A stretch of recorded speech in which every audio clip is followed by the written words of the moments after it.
And on the VE Commodore, the metal strength has come back to about level with the cutters. The trouble is, on the next range of cars, the metal could be stronger than the cutters that you've got. You've got some of the best gear in the world. It's fantastic gear. It's top level stuff. If you look on the internet, you'll hear all these problems in America because they've got gear going back to the 1970s. Just won't cut modern cars.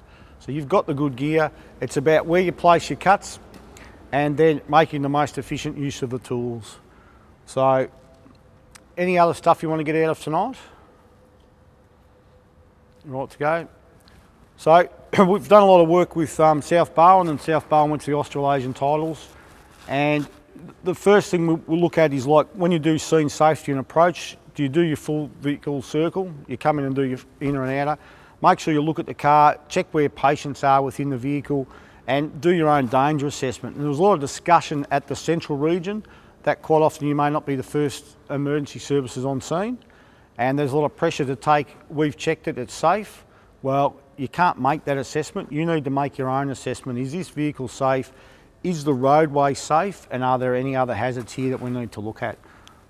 So, on a vehicle, once you've stabilised it and had a look, what are the obvious safety features on this car that you can see? Has anyone not seen airbags gone off in a car? Yeah, come up the front, you two, three, come and have a look. So for those of you who've seen them, once they go off, they're really obvious. We haven't got some video tonight, but they're not soft, fluffy pillows, they're an explosive device. So what do you notice about this car? Windscreen's busted. Yeah, but this one's gone off, but the steering wheel's intact. So this car's actually got live airbags. So during tonight, there are still airbags in the steering wheel and the other side. Generally, if one front airbag's gone off, all the airbags in the front will go off. The side ones don't always go off with a frontal collision. So you need to have a look, are all the airbags deployed? So immediately with this car, you're thinking, what's going on here? Because half the airbags have gone off and half haven't. So if you get a crash like that, alert the people on the tools that you've got undeployed airbags. So have you done much patient extrication and handling? Extrication from the vehicles?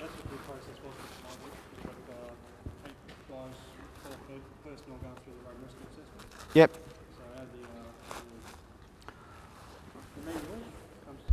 So what's really common practice is for people to pop the front door and try and drag the patient out.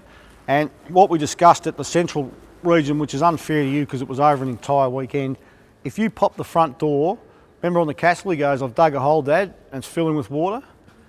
If you pop the front door, it will rapidly fill with ambos. And the more ambos on scene, the more of them will try and pack into that small space. So tonight's about space making to give you room to work, but to give the medical people room to be able to do medical equipment.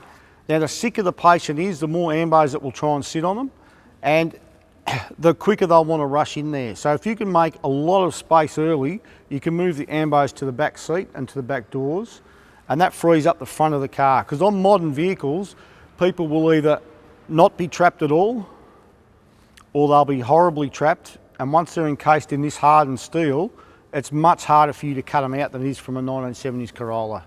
Stuff just doesn't work like it did in the old days.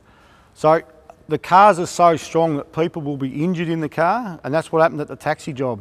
They were pretty injured, but the car was still in its normal shape, except for the rear bit that had sort of got scrunched. So if the passenger compartment holds its shape, people will be injured, but just rolling in the car.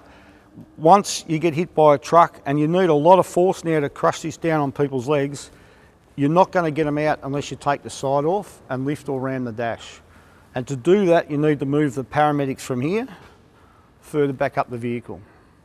Because there's a lot of video of 4 ambos standing there and people here with the cutters and the spreaders on the ground for an hour. So if you don't move in and get them out of the way, it holds up the rescue. None of these people benefit from staying in the car for 2 hours. We want to aim for 20 to 40 minute extrications. And the sicker the people are, the quicker we want to come out. So after what, 17 years, Shane, we've dumbed it down to 4 steps. Flap the roof, take the side out, cut the seat and slide the patient up the spine board. So if you have a standardised approach, that you're going to do at every job. If you have to modify your approach because there's a truck on the car or the car's gone into a building or it's in an underpass, that's fine. But with sick patients and the cars are mangled, roof off, side out, seat back, dash up, patient up the spine board is the way to go. Can I just ask, when I first came in quite a few years ago, we were taking a lot of casualties straight out over the back seat. Yep. Now I see on the scene a lot of casualties have been taken out sideways. Yep. Is that the new Well, no, standard? it's not. It's bad. We're going to discuss that tonight. If they're uninjured and you can get them to step out of the car, that's fine. Ambos can clear cervical spine, so they can do some tests and check that people haven't got spinal injuries. But you've seen these bad crashes. The people are unconscious, both their legs are broken, their pelvis is gone, their chest is gone. These people aren't stepping out of the vehicle. Let's not muck around, flap the roof, cut the side, seat up, let's go. And that's what we're going to look at tonight. So if you go to Safeway and two cars are hit at 15 Ks, probably don't cut the roof off. Doesn't go real well. But you get out on the highway, out on the freeway, and someone's come across and two cars have hit at 100 kilometres an hour, and this part's on the road with the wheel under the back door, I'd just be flapping the roof early. Because as I'll show you tonight, and we've got the ambulance with all the gear, we need a lot of space if we're going to resuscitate people. And by you flapping the roof, it gives us space to work away from this front panel. You won't get people out of a trapped car unless you work in this front corner. Everyone agree with that? And what stops you, we've got plenty of video of it because we're not looking at the talk tonight, is ambos standing there in the way. When you ask the ambos, they go, oh, the SES weren't doing anything, so I was just taking another pulse, I was just taking another blood pressure. If they're not actively putting in an IV or resuscitating the patient, we can move them back to give you room at the front. So, if we can find a rubbish bin, can someone go and get just an actual rubbish bin? We need something to fill up this hole on the front here. A plastic rubbish bin would be great.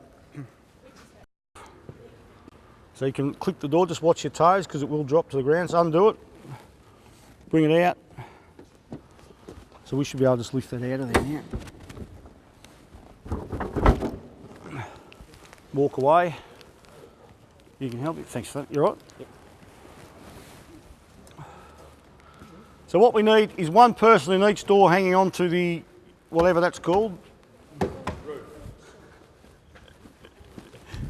It's got a name, Shane. The clips at the back are undone. They're the technique. There's pins in the back, so you have to actually lift it up. Then we bring it back and it drops in the hinges, and then we flap it over and some other people will catch it. So yeah, we've got another catcher at the front on the other side. So the trick is you just lift it up at the back.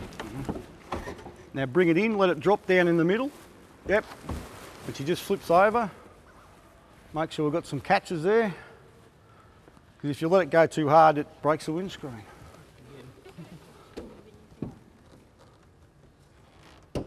That'll be good. Nah. She's gone. So just keep your hand on that corner there. And we'll, Andrew, just grab the kit bag. Oh, packets. let's stand on its end, thanks. Chip. I think you might need them on top of that still.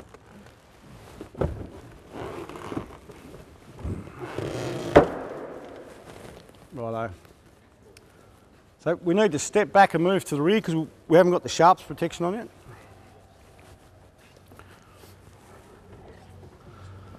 Now, what we need to discuss, who's the tool operators from Cryo? Who are the rescue tool operators? So just, that group's probably come and form the first line and the other people form behind them. It's no longer necessary to take a B-pillar out. There was a big thing in the 80s and 90s to do a B-pillar rip and do a full side removal. A lot of people start with a side removal. If you do a roof flap early, there's no need to touch the B-pillars. So if you get a VE Commodore and you're not able to make the cut up here into the roof and flap the roof over, you can leave the B-pillars in. Now, if you shut that back door, which it's still open, you've completed this triangle here. So when you have to do your dash ram, if you try and ram on this, this is what happens. So if you leave the back door in till late in the job, you've got a ramming point, and it reinforces this point here. So as a controller, whoever your commander is, you might want to look at, let's leave the back doors in. And this is where we want to discuss, you shouldn't take rescue advice from ambos. No ambo is trained in rescue, except for me, all right? When you see me, you do what I tell you. Why'd you look at me when you said that? Because you're giving me shit at the Ford's job. Corio, we're the A team. That was you. So a lot of times the ambos will ask you to cut a bit off here or cut a bit off there. As the commander, you need to decide, am I going to have to ram the dash on the car? And if you are, take off through here and leave the doors in. Because if you shut, can you shut that door, Mark? Because you've got, this is the strongest point on the car because it's reinforced to stop the doors popping open. And you've got these two triangles here aiming back to that point. When you ram here, it stiffens up the B-pillar. There's some footage from Melbourne where they rammed and they pushed that off, they tore it right out. So even with your foot that you've got on, by leaving that door in, if you have a feel of this side, which is cut, and you have a look at that side, it'll really strengthen the car up. And this is where, just because an ambo asks you to cut a door, you might say, well, we'll take the door later. Now, if we do it, this is enough space with the door open to work on any patient that we need.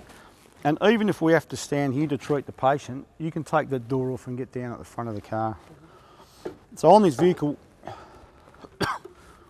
they're not excellent learning tools because we've had to put the pins in. Normally you can see up there, but some of these pillars are so tough you can't cut them. And the technique is to pull the trim off and get the cutters in here because you can see how by engaging in that hole, you're cutting it in two halves. All right. Does that make sense? So get the tip of your cutters through there, or get Tim in here, he'll show you. But Tim, do you want to talk about any of this? Because I'm losing my voice. He's not looking. Tim, do you want to talk about any of this?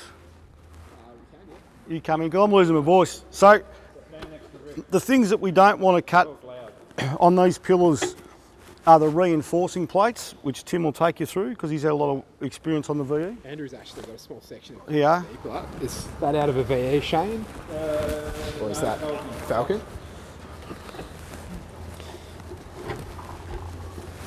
Main sort of danger zones you want to be looking for when you do your cuts is... I interrupt you, Tim. If you're handling that, well done, George. Make sure you've got gloves because there are sharp edges.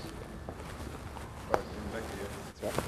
Is the areas on the side where we've got these 2 and 3 layers of steel. This is all the high strength steel that's been laid up as they've pressed the pillar together. When you're doing your cut, if you're coming in on an angle so that your tip is actually pressing into that, you're going to twist your cutter blades, and that's where you put your blades at risk of a failure. The main thing you need to be doing is, where possible, coming on square on up at the top and getting it in one go. That way you're pulling that material into the blades. The strongest point on these B-pills is the seat belt, because you don't want 200 kilo people pulling the bolts out. So the most reinforced piece on this pillar is behind the seatbelt bolt. Don't try and cut through there, because the most hardened boron steel is where these screw into. You need to go above and below that. Come in these holes, you'll see it's much weaker there around those holes.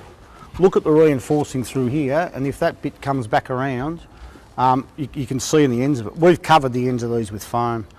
There's only 1 and 2 layers here. It's a much smaller cut, but look at the amount of reinforcing that goes into here. So people will walk up and whack the cutters in without looking. You've got to strip inside and get in and look. And a VE Commodore is actually a little bit bigger again, so a little bit bigger and a little bit tougher than what this is.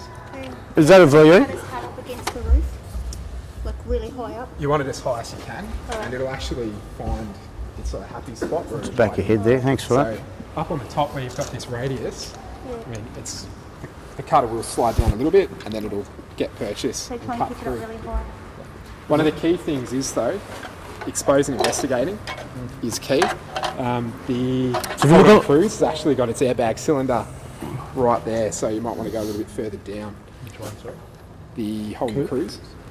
So if you look over there with the plastic on, you can't see the bolt. Strip the plastic off, it's pretty clear you don't want to cut through that. Even when you cut above, you've got multiple layers. If you cut on an angle, up or down, you're increasing the area of your cut. You've got to come in at 90 degrees. And that may mean 2 people holding the cutters now. Is the VE Commodore set up something similar? It can be, but you have to have a look. Similar, the hole is on the back. Essentially, you might run through the base of it. So with your B-pillar cut for a VE Commodore, but any car, I guess the thinking now is any car that we know uses your technology, so probably quite a few of the European vehicles might still use